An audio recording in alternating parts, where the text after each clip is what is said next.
அனைத்து நல் உள்ளங்களுக்கும் என் அன்பான வணக்கங்கள். நான் உங்கள் இந்துமதி உதயகுமார். இன்னைக்கு நம்ம பார்க்க இருக்கிற சிறுகதை காய்ச்ச மரம். எழுதியவர் திரு கி ராஜநாராயணன் அவர்கள். வாங்க கதைக்குள்ளே போகலாம். நிம்மாண்டு நாயக்கர் ஒரு வயசானவர். பேரக்கால் அவரோட மனைவி. அவங்க 2 பேரோடைய முடிவு காலத்தை பற்றின கதை தான் இது. நிம்மாண்டு நாயக்கர் பார்த்தீங்கன்னா ஒரு பெரிய குடும்பஸ்தர். 80 ஏக்கர் கரிசக்காடு இருக்கு அவருக்கு. அதோட 4 ஜோடி உழவு மாடும் அந்த தொழுவ நிறைய கால்நடைகளும் நிறைஞ்சு இருந்தது. அதோட ஒவ்வொரு வருஷமும் நிறைஞ்ச வெள்ளாமையை பார்க்குற அவருடைய நிலங்களும், இது போக அவருக்கு இப்போ குடியிருக்கிறதுக்கு ஒரு வீடும் பூர்வீக வீடும் 3 கார வீடுகளும் இருந்துச்சு. நிம்மாண்டு நாயக்கருக்கும் பேரக்காலுக்கும் மொத்தம் 8 பிள்ளைகள் இருந்தாங்க. அதில் 4 ஆம்பளை பிள்ளைகள், 4 பொம்பளை பிள்ளைங்க. 4 பொம்பளை பிள்ளைகளையும் நல்ல இடத்துல கட்டி கொடுத்துருக்காங்க. ஆம்பளை பிள்ளைகளுக்கும் நல்ல இடத்துல பெண் எடுத்து கல்யாணம் பண்ணி வச்சாரு. நிம்மாண்டு நாயக்கருக்கும் பேரக்காலுக்கும் பிள்ளைகள்னா கொல்ல உயிர். அவங்க மேலே அவ்வளோ பிரியமாக இருப்பாங்க. பேரக்கால் வாக்கப்பட்டு வரும்போது 100 பவுன் நகையோடு வந்தாங்க. அந்த காலத்தில் 100 பவுன்னா சும்மாவா? இருந்த 4 பொம்பளை பிள்ளைக்கும் போட்டது போக மீதியை பேர பிள்ளைகளுக்கும் கொடுத்தாச்சு. நாளடைவில் சொத்து பிரிக்கணும்னு சின்ன ஜெர்சுங்களுக்கெல்லாம் ஒரு எண்ணம் தோண ஆரம்பிச்சுது. என்னதான் அந்த எண்ணம் பிள்ளைகளுக்குள்ளே வந்தாலும் எங்களுடைய சொத்தை பிரித்து கொடுத்துருங்கன்னு நேரடியாக அப்பா கிட்ட கேட்கறதுக்கு பசங்களுக்கு பயம்தான். ஆனால் எப்படியோ இந்த விஷயம் பெரியவரோட காதுக்கு வந்துச்சு. ஒரு நாள் பருத்தி காட்டுக்கு போயிட்டு திரும்பி வரும்போது அலுப்பு தாங்க முடியாமல் நிம்மாண்டு நாயக்கரும் பேரக்காலும் ஒரு மரத்தடியில் உட்காந்துட்டு இருந்தாங்க. நிம்மாண்டு நாயக்கர் தன் மனைவி பேரக்காலை பார்த்து கேட்டார். பேரக்கால், என்னடி சொல்கிற? பையன்க சொத்தை பிரிக்கணும்னு ஆசைப்படுறாங்களாம். நீ எதுவும் கேள்விப்பட்டியா அப்படின்னாரு. இதில் என்ன இருக்குது? எப்போ இருந்தாலும் அவங்கக்கிட்ட ஒப்படைக்க வேண்டிய சுமை தானே, அதெல்லாம் பிரித்து கொடுத்துட வேண்டியதுதான். நமக்கும் வயசாகிட்டு போகுதில்ல. கிருஷ்ணா ராமான்னு உட்காந்துட்டு சாப்பிட வேண்டிய காலத்தில் ஏன் இப்படி லோன்னு அலைஞ்சு திரியணும்? பேரக்கால் சொன்னாங்க. பேரக்கால் சொன்ன பிறகு அதுக்கு மறுப்பு எதுவும் இருக்கா என்ன? மறுநாள் பசங்க 4 பேரையும் வர சொன்னார் நிம்மாண்டு நாயக்கர். பாக பிரிவினை பற்றி அவங்கக்கிட்ட பேசினார். அவங்களும் சரின்னு தலையாட்டினாங்க. அப்போ சரி, நீங்கள் மத்தியஸ்தராக இருக்க ஒருத்தரை கூட்டிகிட்டு வாங்க அப்பா சொன்னார். நீங்கள் பார்த்து எப்படி செஞ்சாலும் சரிதான்ப்பா. நீங்கள் என்ன ஒரு கண்ணில் வெண்ணையும் ஒரு கண்ணில் சுண்ணாம்பையுமா வைக்க போகிறீங்க? மகன்கள் 4 பேரும் சொன்னாங்க. அப்படி இல்லைடா கோட்டி பயல்களா, பாகம் பிரிக்கிறதுனா மத்தியஸ்தர் ஒருத்தர் கட்டாயம் வேணும். போய் யாராவது ஒருத்தரை கூட்டிகிட்டு வாங்கன்னு பெரியவர் சொன்னார். மகன்கள் 4 பேரும் பாறைப்பட்டி கந்தசாமி நாயக்கரை கூட்டிகிட்டு வந்தாங்க. பாறைப்பட்டி நாயக்கர் எல்லோருக்கும் பொதுவானவர். அந்த ஊர்லேயே ரொம்ப பெரிய மனுஷன். தெற்கு வடக்குன்னு போய் வர அளவுக்கு ஒரு அந்தஸ்து நிறைஞ்ச மனுஷன். விவரம் தெரிஞ்சவர். பாறைப்பட்டி நாயக்கர் வந்தார். வாங்க பாறைப்பட்டி மாப்பிள்ள. சிரித்தபடியே நிம்மாண்டு நாயக்கர் அவரை வரவேற்றார். பாறைப்பட்டி நாயக்கர் தொழுவத்திலேயே உட்காந்துக்கிட்டாரு. வீட்டுக்குள்ளே உட்காந்தா வெத்தில போட்டு அந்த எச்சியை துப்ப எந்திரிச்சு வெளியில் போகணும். தொழுவம் தான் சரியாக இருக்கும். பேரக்கால் காப்பி தண்ணி கொண்டு வந்து கொடுத்தாங்க. காப்பி குடித்த பின்னாடி பாறைப்பட்டி நாயக்கர் வெத்தில போட்டார். நிம்மாண்டு மெல்ல பசங்களோட ஆசைகளை சொன்னார். என்னைக்கு இருந்தாலும் அதை செஞ்சிட வேண்டியது தானே. பாறைப்பட்டி நாயக்கரும் அதுக்கு ஒத்துக்கிட்டாரு. வீட்டில் இருந்து பருத்தி, வத்தல், மல்லி, இன்னும் தானியங்கள் உட்பட மொத்த சொத்தும் 4 பாகங்களாக பிரிக்கப்பட்டுச்சு. எல்லாமே வாய்க்கணக்காகவே தான். சரிதானேன்னு பாறைப்பட்டி நாயக்கர் கேட்டார். பசங்க அவங்களுடைய மனைவிமார்கிட்ட போய் கலந்து பேசிட்டு வந்தாங்க. வந்தவங்க எல்லாத்துக்கும் சரின்னு சொன்னாங்க.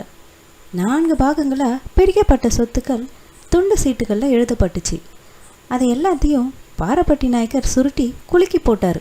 இளையவன் முதல்ல வந்து ஒரு சீட்டை எடுத்தான். பிறகு ஒருத்தராக இருக்கிற மற்ற சீட்டுகளை எல்லாம் எடுத்தாங்க. சீட்டில் எழுதப்பட்டிருந்த சொத்துக்கள் எடுத்தவங்களுக்கு ஒவ்வொருத்தருக்கும் ஒரு வீடு பிரிக்கப்பட்டுச்சு. ஒரு வீட்லேயும் ஒரு வசதி இருந்துச்சு, ஒரு வசதி குறைவாக இருந்துச்சு. மருமகள்கள் கண்களுக்கு இருந்த வசதி ஒன்று கூட கண்ணில் படல. வசதி குறைய மட்டும்தான் பெருசாக பட்டுச்சு. பூர்வீக வீடு அண்ணனுக்கு கிடைச்சிது. அண்ணன் அதிர்ஷ்டக்காரன்தான் அப்படின்னு தம்பிங்க நினச்சாங்க. வயிற்றுச்சலும் ஆரம்பமாச்சு. வாக பிரிவினை ஒரு வழியாக முடிஞ்சதுன்னு பாறைப்பட்டி நாயக்கர் நினச்சிக்கிட்டாரு. அந்த நேரத்தில் தான் சரியா நிம்மாண்டு நாயக்கர் விறுவிறுன்னு பூர்வீக வீட்டுக்குள்ளே போனார். ஒரு வெங்கல தவளை ஒன்றை தூக்க முடியாமல் கஷ்டப்பட்டு தூக்கிட்டு வந்து எல்லார் முன்னாடியும் வச்சார். பாரப்பட்டி நாயக்கருக்கு முன்னால் அந்த தவளையை கவுத்தும் காட்டினார். அதிலிருந்து காசுகளாக கொட்டுச்சு. எல்லாமே வெள்ளி காசு, வெள்ளைக்காரன் காலத்து வெள்ளி காசுங்க. அந்த காலத்தில் 12 வெள்ளி காசுகளுக்கு 1 பவுன் தங்கம் வாங்கலாம்.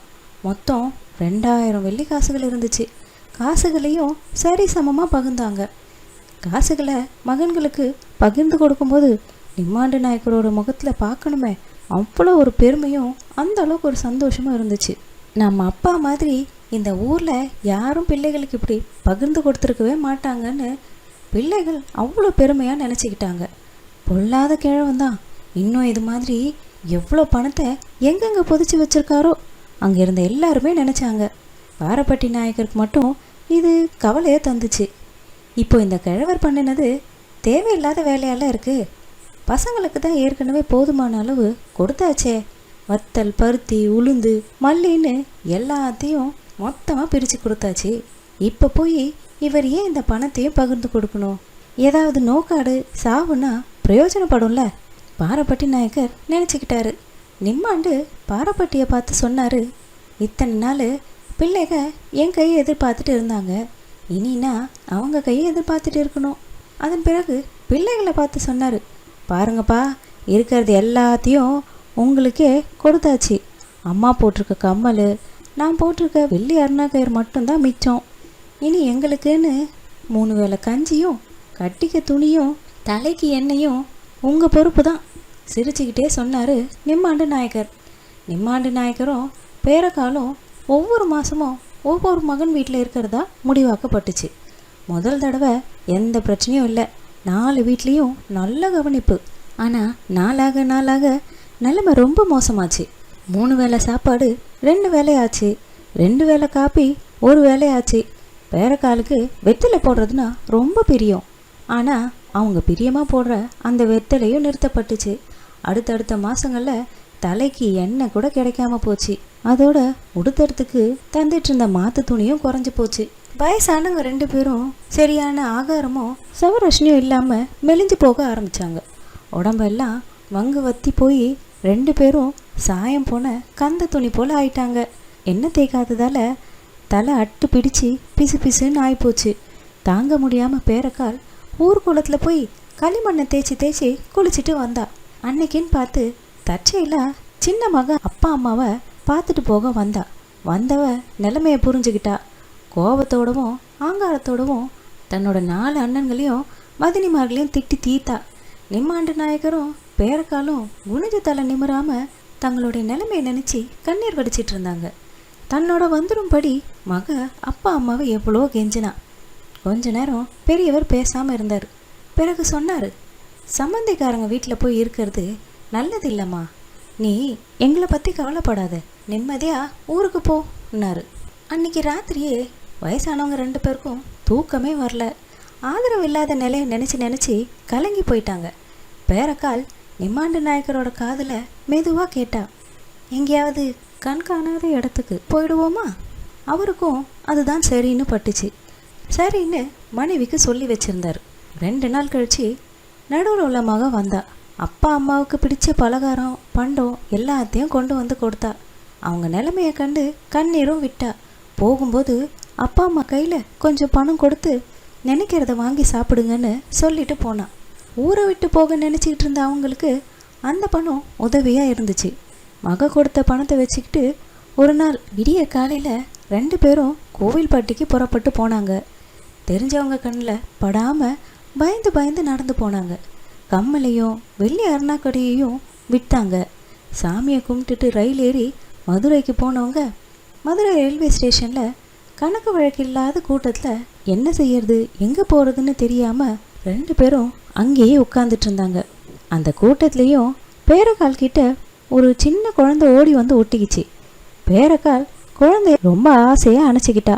குழந்தையோட குடும்பம் ராமேஸ்வரம் போகுது.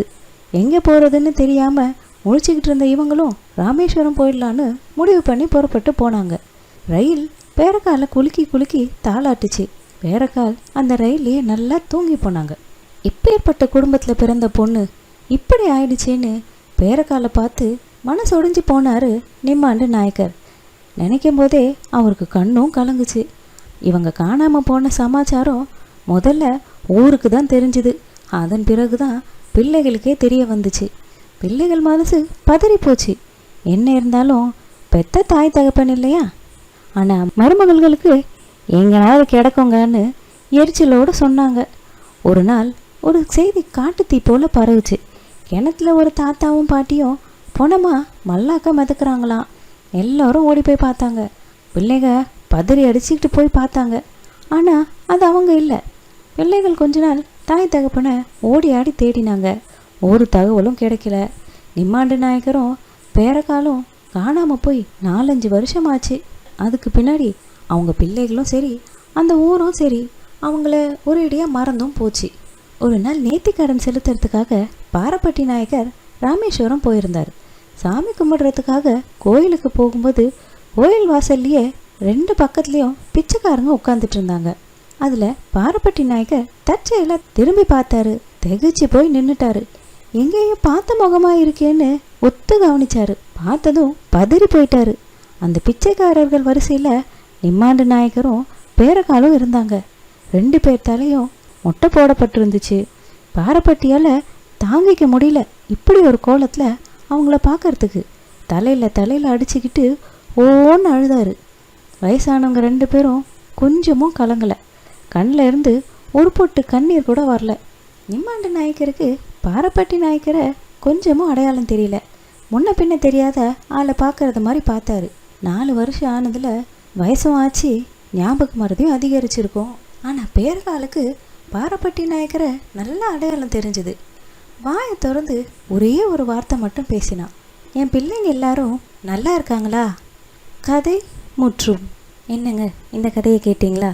அவ்வளோ சொத்துக்களையும் தன்னுடைய 4 மகன்களுக்கு பிரித்து கொடுத்து கடைசி காலத்துக்கு கஞ்சி ஊற்றுறதுக்கு கூட ஒரு பிள்ளைகள் இல்லாமல் ஊரை விட்டு யாருக்கும் தெரியாமல் ஓடி வந்து சோத்துக்கு பிச்சை எடுக்கிற நிலைமைக்கு வந்துட்டாங்க. ஆனால் அப்படி இருந்தும் அவங்க கேட்ட ஒரே கேள்வி தன் பிள்ளைகளை பற்றி, பிள்ளைகளோட நலனை பற்றி. பித்தமான பித்துன்னு சொல்லுவாங்களே, அது இதுதானா? தங்களை இவ்வளோ கஷ்டத்துக்கு உள்ளாக்குன பிள்ளைகளை இன்னமும் நல்லா இருக்காங்களா, அவங்களுக்கு எந்த கஷ்டமும் இல்லையேன்னு யோசிக்கிறாங்களே. இது எவ்வளோக்கு எவ்வளோ சிறப்பான கதையாக இருந்தால் தமிழ்நாடு பாடத்திட்டத்தில் இந்த கதை இடம்பெற்றிருக்கோன்னு நீங்கள் யோசிச்சு பாருங்கள். இந்த கதை தமிழ்நாடு பாடத்திட்டத்தில் துணை பாடத்தில் ஒரு கதையாக வந்திருக்குங்க. சின்ன வயசில் இதை துணை பாடத்தில் படித்த ஞாபகமும் இருக்குது. ஆனால் அப்போது இந்த கதை யார் எழுதினது, இது எதை பற்றின கதைன்றதெல்லாம் அந்தளவுக்கு புரியவும் இல்லை, ஞாபகத்துலேயும் இல்லை. ஆனால் இன்றைக்கி ஒரு கதைகளாக படிக்கும்போது தான் இந்த கதை இது ஏற்கனவே படித்த கதை மாதிரி இருக்கேன்னு தேடும்போது தான் இது துணை பாடத்தில் படித்த கதைன்றதே தெரிஞ்சுது. ஆனால் இது என்னுடைய யூகந்தாங்க. இது தவறாக இருக்கும் பட்சத்தில் தயவு செய்து என்னை மன்னிச்சிடுங்க. எனக்கு அப்படி ஒரு ஞாபகம் இருக்குது, அவ்வளவுதான். இந்த காலம் இல்லை, எல்லா காலத்துலேயுமே உபயோகமாக இருக்கிற வரைக்கும் தான் பெற்றவங்களுக்கு நடு வீட்டில் உட்கார வச்சு உபசரணை நடக்கும். இல்லைன்னா இதுதான் நிலைமைன்றதுக்கு இது ஒரு எடுத்துக்காட்டு. ஆனால் ஒன்றுங்க, இது சில பிள்ளைகளும் சில பெற்றோர்களும் விதிவிலக்காக்கப்படுறாங்க. யாரோ ஒரு சில பிள்ளைகள் தங்களோட பெற்றவங்கள நல்லபடியாக பார்த்துக்கிறாங்க. ஆனால் அதே கண்டிஷன்ஸ் பார்த்திங்கன்னா எல்லாருக்கும் அப்ளை ஆகுமான்னு பார்த்தா கிடையவே கிடையாதுங்க. நிம்மாண்டு நாயக்கர் மாதிரியும் பேரக்கால் மாதிரியும் எவ்வளோ பேர் ஆதரவு இல்லாமல் இன்றைக்கும் கோயில் வாசலில் பிச்சை எடுக்கிறத நம்ம கண்கூடாக பார்த்துக்கிட்டு இருக்கோம். அதை மறுக்க முடியாத ஒரு உண்மைன்றதும் நமக்கு தெரியும். அந்த ஒரு கொடுமையான விஷயத்தை எடுத்து சொல்கிறது தான் இந்த கதை. அந்த வகையில் கே ராஜநாராயணன் சாரோட கதைகள் எல்லாமே பார்த்திங்கன்னா கிராமத்தை பின்புலமாக அமைச்ச கதைகளாக தாங்க இருக்கும். இது மாதிரி கதைகள் தான் அவரோடது நான் நிறைய படிச்சிருக்கேன். அதனால தான் அவரை கரிசல் இலக்கிய தந்தைன்னு சொல்கிறாங்க.